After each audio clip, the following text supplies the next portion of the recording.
Hey, good morning to everybody. Happy Sunday. It's Daryl here. It's bright and early 4 a.m. here in Connecticut on the East Coast, and I am pretty ticked off this morning.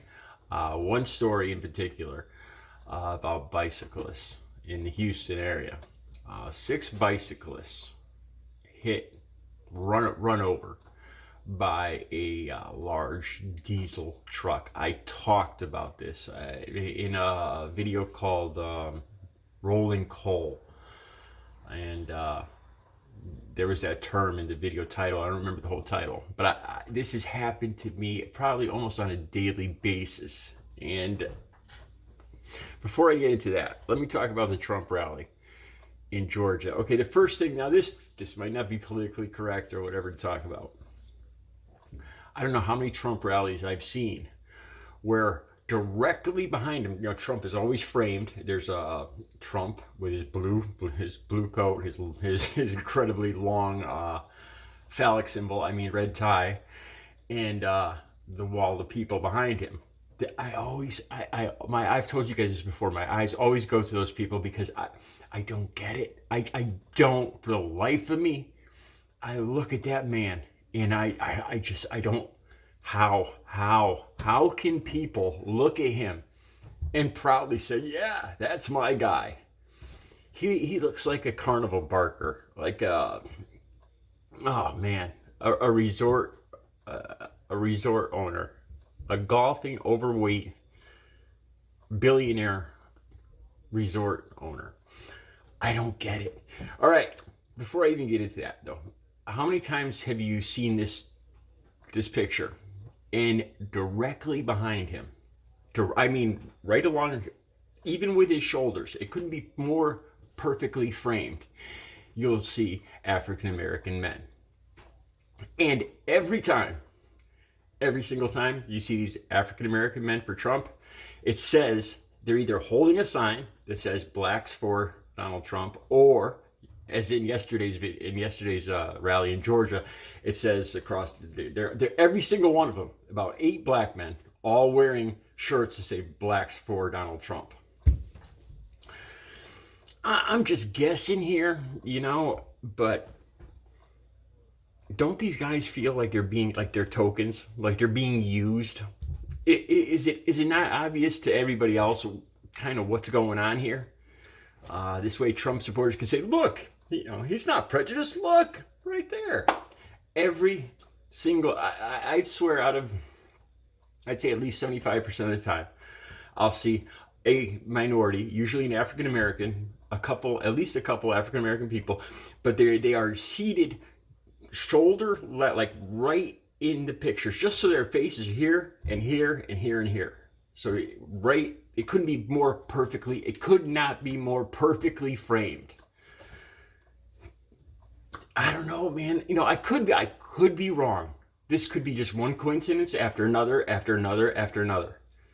Let me talk about this. There was a Mum Festival, the world-renowned Bristol Mum Festival yesterday, a big fair here in the city I live in.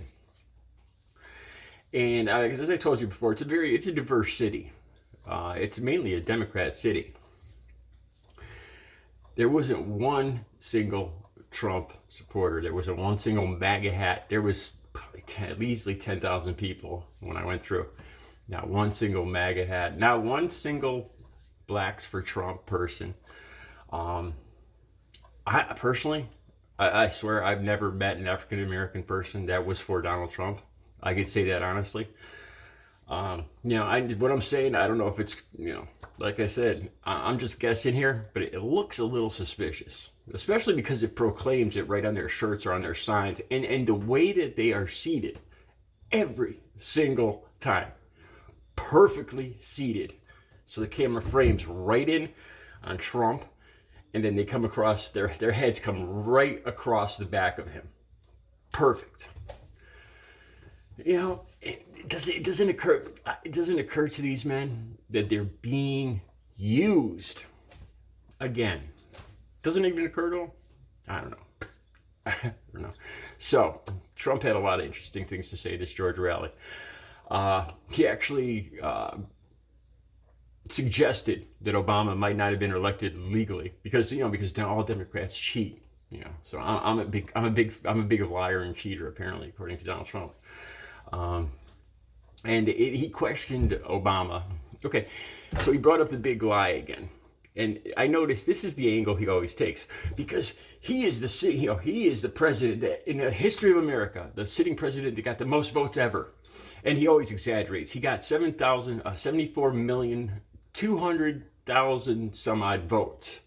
If you round that out, 74.25 million, you round to 74. He always rounds up to 75. Now, I know that's a small thing, but it shows who he is. All right, so he brings this up. And then in his head, because he got all these votes, because 75 million votes, more than any other sitting president. How many times did we hear that this was the largest turnout ever by far in American history? And not because they all love Donald Trump, but because a lot of people like me, and thousands, hundreds and thousands, and millions of people like me can't stand Donald Trump and came out in droves to get rid of him. And that doesn't even seem to cross his mind, really. It's not like he's trying to cover it up or hide it. It's like it doesn't even occur to him that, he never brings up the fact that this was the largest voter turnout. It was just the largest votes that any sitting president ever got. The largest president, the most votes that he ever got. He, a sitting president, never mentions the fact that it was the largest turnout by far in American history. So it's impossible, because he's so well liked. He's such a stable genius that it's impossible that Joe Biden could have gotten 78 million votes. Impossible. Oh man, I don't get it. Okay, so he goes on to say, Marjorie Taylor Greene. He says that she's low key, and she's very, very smart. Very smart. You know how Trump, he uses these very, very small, simple words over and over again. I assume this is why it resonates with certain people. Very small words repeated over and over again. Kind of like when you call a dog over and over and he hears his name. All right, so let's talk about Marjorie Taylor Greene. Yesterday on the Capitol, screaming like a banshee. I'll have all the clips and links for this down below. Screaming like a banshee, and I thought it was one time. No, it was at least like 5 or 6 different times she tried to start fights with Democrats who were on the Capitol steps. I don't know about you guys, but her voice, it cracks when she talks, and she leans forward. I mean, she's the ultimate Karen. And she just goes up to one bunch of Democrats and starts yelling about the unborn mothers. Don't you care about the unborn mothers? It's a wonderful gift. The southern border, blah. And she goes up to one bunch, screams at them, starts them. Another bunch. Seriously. Her top aide resigned yesterday. She, right after all this screaming on the Capitol steps. This is in Trump's words, this is the very low-key, very smart woman. I don't get it, man. This is what scares me.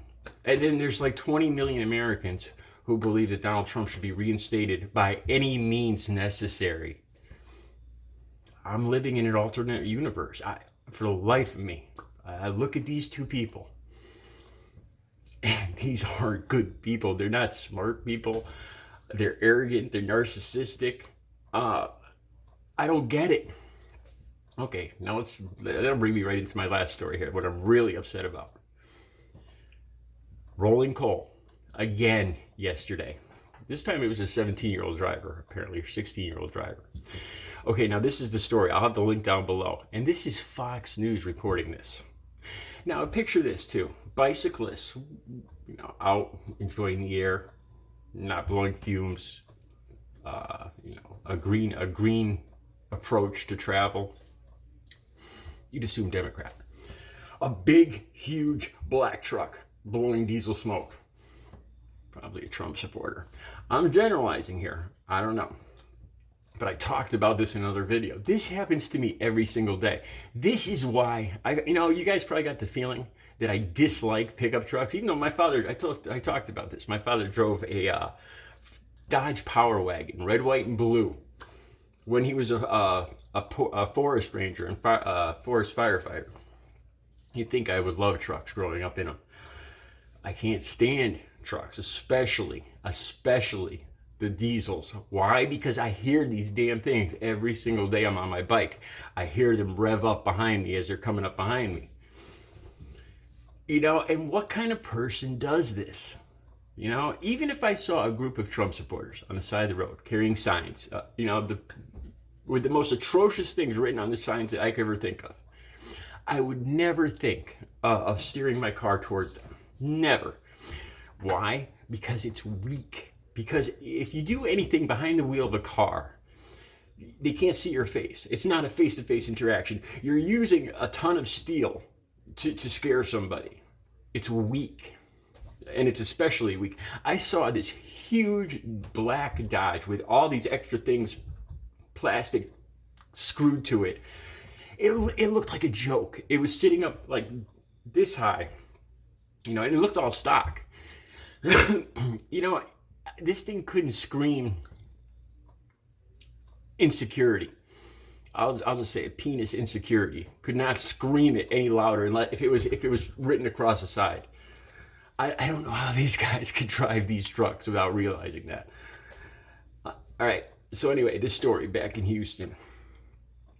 6 bike riders drove over. Apparently, this 16-year-old driving a large diesel pickup truck saw the diesel truck in front of him go close to these bike riders and blow diesel smoke on them. And he thought this was just hilarious.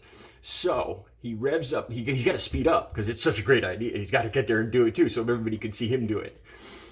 And his truck is going so fast that as he has to hit down, then he has to push the gas further down to get the diesel smoke to come out and blow all over the people, which is just the height of comic genius. And he actually runs over 6 bike riders. 2 of them are airlifted to the hospital. 4 of them hospitalized. No word on their conditions. Now here's the thing. This has happened before. This happened in New Hampshire in June 2019. 7 bike riders killed by doing the same thing. A driver blowing diesel smoke, rolling coal. I'm guessing here. I'd hedge my bets that it's probably a Trump supporter driving that diesel truck. Hey, you guys can yell at me all you want, but I deal with this every day. All right, and then it happened again. I think it was in Colorado in December of 2020. 5 bike riders run over and killed again by a diesel truck. The links will all be down below. Remember how I talked yesterday about there's good people. There's good people that wouldn't even cross their minds to do this. And again, I'd say this because it is weak. They can't. Your face can't be seen. There's no way that you could have any repercussions. This is not a manly thing to do. A manly thing is when you face somebody face to face, so that there is a possibility that you will get your melon cracked.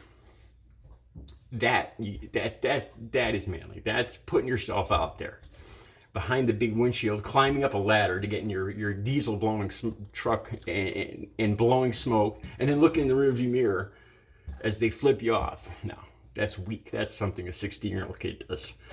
A weak 16-year-old kid. I'm so ticked off about this today. Every single day, I hear these diesel trucks rev up behind me.